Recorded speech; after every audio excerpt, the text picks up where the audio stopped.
Hello and welcome to my channel, or welcome back to my channel. My name is Jay and this is a web of classic tales. If you're enjoying the videos, please like, subscribe, and share. If you want notifications every single time a new video is uploaded, please click on the little bell icon. Today we will continue reading Jane Austen's Northanger Abbey.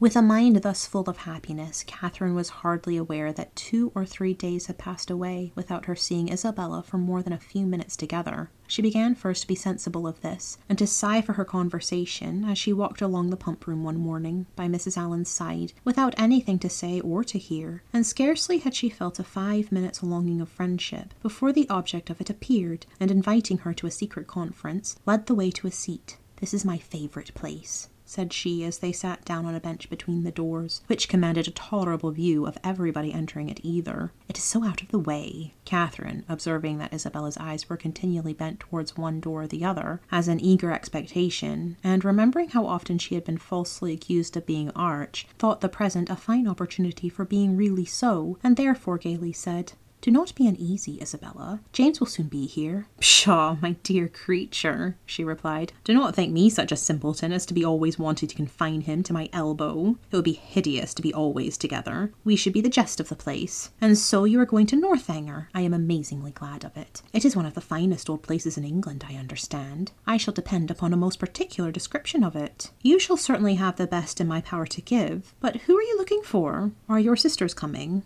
"I'm not looking for anybody. One's eyes must be somewhere, and you know what a foolish trick I have of fixing mine when my thoughts are 100 miles off. I'm amazingly absent. I believe I'm the most absent creature in the world. Tilney says it is always the case with minds of a certain stamp. But I thought, Isabella, you had something in particular to tell me." "Oh, yes, and so I have.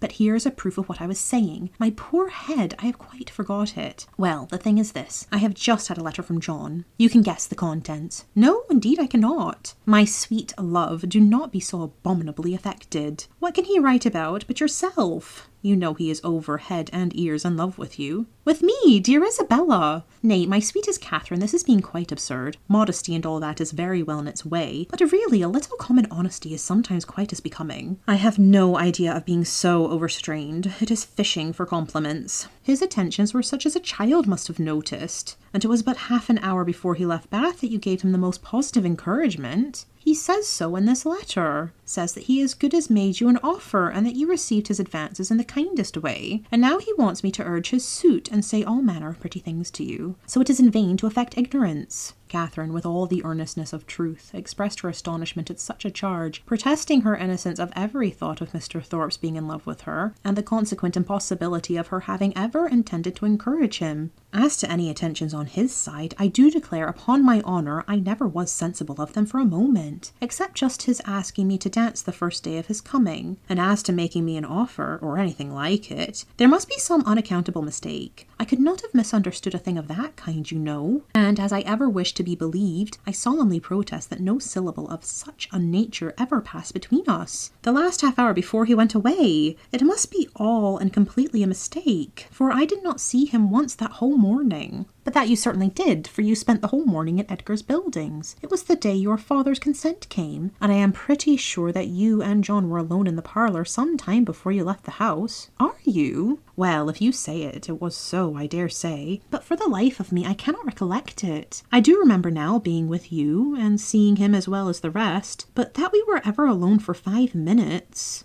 However, it is not worth arguing about, for whatever might pass on his side, you must be convinced by my having no recollection of it, that I never thought nor expected nor wished for anything of the kind from him. I am excessively concerned that he should have any regard for me, but indeed it has been quite unintentional on my side. I never had the smallest idea of it. Pray undeceive him as soon as you can, and tell him I beg his pardon. That is, I do not know what I ought to say, but make him understand what I mean, in the properest way. I would not speak disrespectfully of a brother of yours, Isabella, I am sure, but you know very well that if I could think of one man more than another, he is not the person." Isabella was silent. "My dear friend, you must not be angry with me. I cannot suppose your brother cares so very much about me. And you know we shall still be sisters." "Yes, yes," with a blush. "There are more ways than one of our being sisters. But where am I wandering to? Well, my dear Catherine, the case seems to be that you are determined against poor John. Is not it so? I certainly cannot return his affection, and as certainly never meant to encourage it." Since that is the case, I am sure I shall not tease you any further. John desires me to speak to you on the subject, and therefore I have. But I confess, as soon as I read his letter, I thought it a very foolish, imprudent business, and not likely to promote the good of either. For what were you to live upon, supposing you came together? You have both of you something, to be sure, but it is not a trifle that will support a family nowadays. And after all that romancers may say, there is no doing without money. I only wonder John could think of it. He could not have received my last. You do acquit me, then, of anything wrong. You are convinced that I never meant to deceive your brother, never suspected him of liking me till this moment. Oh, as to that, answered Isabella laughingly, I do not pretend to determine what your thoughts and designs in time past may have been. All that is best known to yourself. A little harmless flirtation or so will occur, and one is often drawn on to give more encouragement than one wishes to stand by. But you may be assured that I am the last person in the world to judge you severely. All those things should be allowed for in youth and high spirits. What one means one day, you know, one may not mean the next. Circumstances change. Opinions alter. But my opinion of your brother never did alter. It was always the same. You were describing what never happened. My dearest Catherine, continued the other without at all listening to her, I would not for all the world be the means of hurrying you into an engagement before you knew what you were about. I do not think anything would justify me in wishing you to sacrifice all your happiness merely to oblige my brother, because he is my brother, and who perhaps, after all, you know, might be just as happy without you, for people seldom know what they would be at. Young men especially, they are so amazingly changeable and inconstant. What I say is, why should a brother's happiness be dearer to me than a friend's? You know I carry my notions of friendship pretty high. But above all things, my dear Catherine, do not be in a hurry. Take my word for it, that if you are in too great a hurry, you will certainly live to repent it. Tilney says there is nothing people are so often deceived in as the state of their own affections, and I believe he is very right.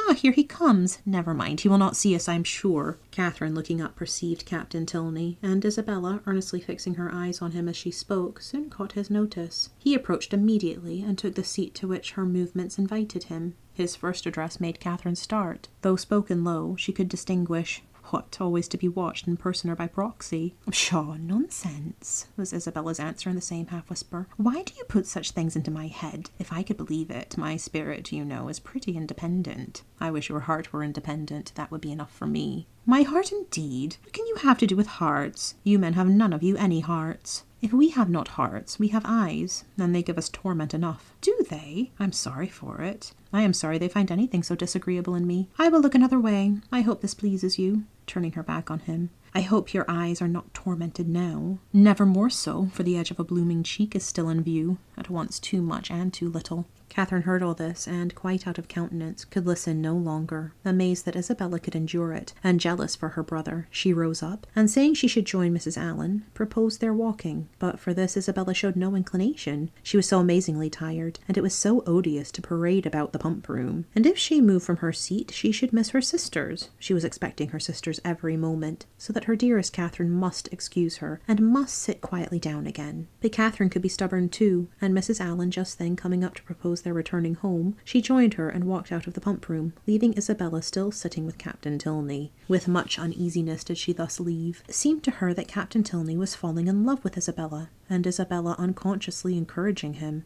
Unconsciously it must be, for Isabella's attachment to James was as certain and well acknowledged as her engagement. To doubt her truth or good intentions was impossible, and yet during the whole of their conversation her manner had been odd. She wished Isabella had talked more like her usual self, and not so much about money, and had not looked so well pleased at the sight of Captain Tilney. How strange that she should not perceive his admiration! Catherine longed to give her a hint of it, to put her on her guard, and prevent all the pain which her too lively behaviour might otherwise create both for him and her brother. The compliment of John Thorpe's affections did not make amend for this thoughtlessness in his sister. She was almost as far from believing as from wishing it to be sincere, for she had not forgotten that he could mistake, and his assertion of the offer and of her encouragement convinced her that his mistakes could sometimes be very egregious. In vanity, therefore, she gained but little. Her chief profit was in wonder. That he should think it worth his while to fancy himself in love with her was a matter of lively astonishment. Isabella talked of his attentions. She had never been sensible of any. But Isabella said many things which she hoped had been spoken in haste, and would never be said again. And upon this she was glad to rest altogether for present ease and comfort.